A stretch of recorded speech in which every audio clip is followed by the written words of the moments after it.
Yo mga paps! Welcome ulit dito sa Popsy TV and ngayon mga paps, update ulit tayo. Update lang ng update. So ito na yung ating USF larvae. So pre-pupa na siya.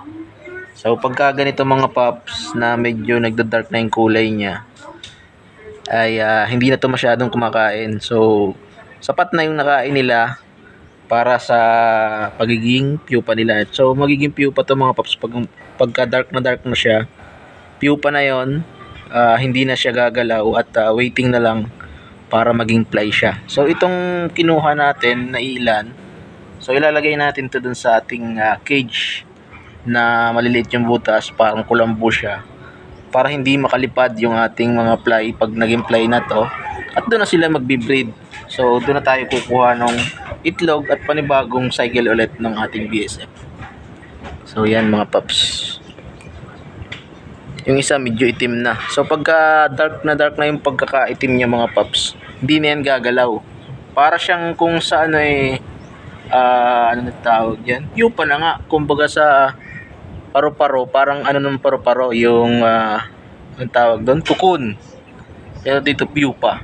Yan. So sana makapag-breed tayo kahit ilang piraso lang itong tatry natin. So let's go! So yan mga paps, nilagay na natin dito sa improvised na cage. So kulambo siya. So cage talaga to. Yan, bird cage na nilagyan ko ng mesh na maliliit. Yan, doon sila sa loob.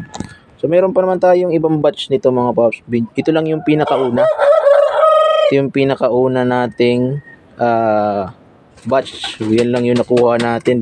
Siguro namatay yung iba. Pero sana makapag-breed tayo. Yan, gamit yan. So, saran natin. Yan. So, abangan nyo mga paps yung pagiging fly nila. Yan, okay lang yan makaakyat sila kasi hindi naman na sila makakalabas. So, dyan na sila magiging fly. So, makikita natin yung itsura talaga ng black soldier fly pagka adult na siya. So, yun lang mga paps. Let's go! So, ito naman mga paps yung napisa nung 8. So 2 days pa lang to, pero medyo visible na. Nakikita ba? Yan may nakikita na. So may malalaki, may maliliit na. So marami yan. Pero isang ano lang to, isang cluster lang din o isang itlogan lang din ng isang female BSF. Hindi masyado makita. Yan kita. Yaki.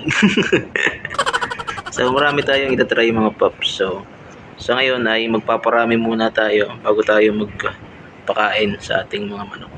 So yun lang mga paps. Bye!